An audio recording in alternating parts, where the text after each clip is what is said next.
जय श्री सीताराम। हर हर महादेव। भगवान कौन है? किसे भगवान कहा जाता है? भगवान शब्द की परिभाषा व अर्थ क्या है तथा कौन भगवान कहलाने योग्य है? आज इस वीडियो में हम शास्त्र प्रमाणों से यह जानेंगे कि भगवान किसे कहते हैं, हमारे हिंदू शास्त्र में भगवान शब्द के अर्थ और परिभाषा के संबंध में क्या वर्णन मिलता है। आज हम इस वीडियो में इन विषयों पर चर्चा करेंगे। वैसे तो दिव्य गुणों से युक्त महापुरुषों के नाम के आगे हम आदर से भगवान शब्द का प्रयोग करते हैं, जैसे भगवान शंकराचार्य, भगवान रामानुजाचार्य, श्री गुरुदेव भगवान आदि।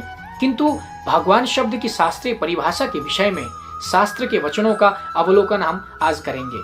पूर्व काल में महर्षि काश्यप के मन में भी भगवान शब्द को लेकर शंका हुई, तो उन्होंने विश्वामित्र जी के पास जाकर प्रश्न किया। काश्यप जी ने पूछा कि भगवत परम इत्युक्तम तत्र मे तत्वया गुरु किमर्थो भगवत शब्दः कीदृश्यो भगवानश्च सः। अर्थात कि हे गुरुदेव, तत्व का उपदेश करते समय आपने किसी भगवत शब्द की बात बताई थी, कृपया बताएं कि भगवत शब्द का क्या अर्थ है एवं भगवान कैसे होते हैं या भगवान किसे कहते हैं।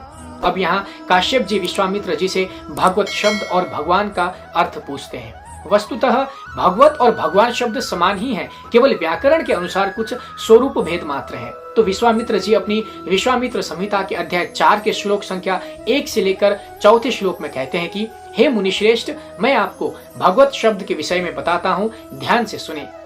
भगवत उसे कहते हैं जिसे ब्रह्म तत्व का स्वाभाविक ज्ञान हो, किसी सीमा के संबंध से परे अर्थात सीमातीत हो एवं बिना किसी अन्य के आश्रय में रहने वाला अपार धनादि ऐश्वर्य हो, सबों के अंदर समाहित रहने वाली शक्ति का स्वामी हो, साथ ही स्वयं भी सबसे अधिक बलवान हो, आंतरिक रूप से किसी से पराजित न होने वाला सत्य बल हो, सबसे श्रेष्ठ एवं तेजस्विता हो।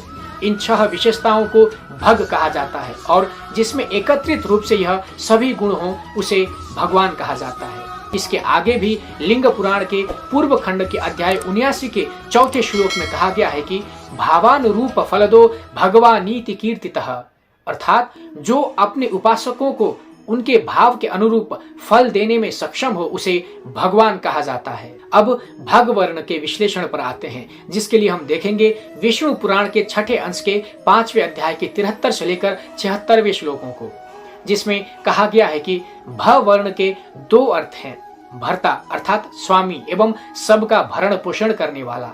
हे मुने, ग वर्ण से नेता गमयता अर्थात अपनी ओर आकर्षित करके नेतृत्व शक्ति से ले जाने वाला, और श्रष्टा अर्थात रचना करने वाला अर्थ विवक्षित है। बिना किसी अभाव के समग्र ऐश्वर्य, बल, यश, लक्ष्मी, ज्ञान और वैराग्य, इन 6 को भग कहा जाता है। पुनः विष्णु पुराण के 6ठे अंश के 5वें अध्याय में कहा गया है कि आवागमन तथा विश्व के सृष्टि, रचना, प्रलय व नाश के कारण विद्या, अविद्या, ज्ञानी, बल, ऐश्वर्य, वैराग्य, यश और श्रेयस युक्त जो हैं वही भगवान हैं।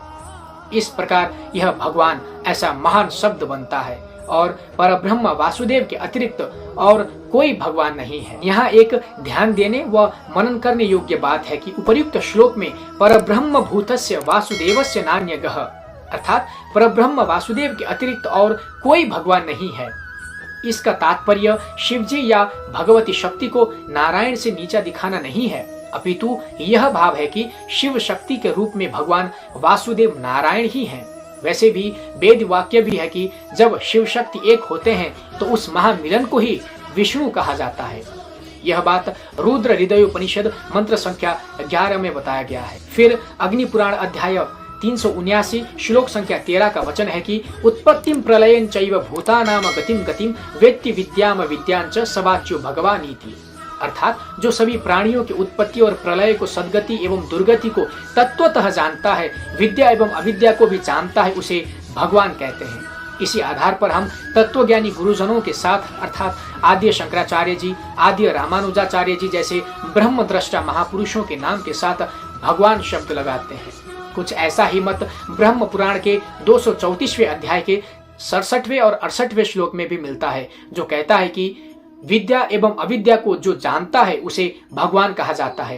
भगवत शब्द से असीमित ज्ञान, शक्ति, आत्मबल, ऐश्वर्य, सत्व और तेज का संकेत होता है। ये सब जिसमें हो वह भगवान कहलाता है। फिर पद्म पुराण उत्तरखंड अध्याय 226 श्लोक संख्या 68 में कहा गया है कि भगवानीति शब्दोयम तथा पुरुष इत्यपि वर्तत्य निरुपाधिश्च वासुदेवोखिलात्मनि। अर्थ है कि भगवान यह जो शब्द है तथा पुरुष इस शब्द से भी त्रिगुण जन्य उपाधियों से रहित समस्त भूतों के आत्म तत्व वासुदेव नारायण का बोध होता है। फिर श्रीमद् देवी भागवत महापुराण के तृतीय स्कंद के 7वें अध्याय के 47वें श्लोक में कहा गया है कि स्थूल शरीर में देहाभिमान के साथ जो चैतन्य जागृत होने लगता है वही जागृत दिव्य चैतन्य आदि नारायण भगवान या परमात्मा आदि नामों से पुकारा जाता है। ऐसे ही वैखानस्य भृगु संहिता अध्याय 30 श्लोक संख्या 143 में बताया गया है कि भव भीतिम हरत्येष भक्ति भावेन भावितः भगवानीति यद्भावस्य तु भागवतस्य स्मृतः। अर्थात जो भक्ति भाव से युक्त होकर यह भव अर्थात इस संसार से जन्य भय का हरण करते हैं उन्हें भगवान कहा जाता है, और जो ऐसा भाव रखता है उसे भागवत कहा जाता है। फिर श्रीमद् भागवत महापुराण के प्रथम स्कंद के द्वितीय अध्याय के 11वें श्लोक में कहा जाता है कि जिसको तत्ववेत्ता जन तत्व कहते हैं, जिसे स्वयं अद्वितीय ज्ञान कहा जाता है, उसे ही ब्रह्मा परमात्मा भगवान आदि शब्दों से जाना जाता है। इस प्रकार यह सिद्ध हुआ कि भगवान शब्द की परिभाषा अत्यंत व्यापक है और यही भगवान शब्द स्त्रीलिंग में भगवती बन जाता है, जिसका संबंध दुर्गा देवी से है, मूल प्रकृति से है, शक्ति से है। साथ ही अत्यंत श्रेष्ठ ज्ञानी ब्रह्मवेत्ताओं के साथ भी हम आदर भाव से इस भगवान शब्द का प्रयोग कर सकते हैं, जैसे भगवान आदि शंकराचार्य, भगवान रामानुजाचार्य, श्री गुरुदेव भगवान आदि। अंततः सृष्टि में आवागमन तथा अनेकानेक सृष्टि रचना संचालन व उसके नाश के जो कारण है, विद्या अविद्या ज्ञान बल ऐश्वर्य वैराग्य यश और श्रेय से युक्त हैं, जो सत चित आनंद स्वरूप हैं, वही भगवान हैं।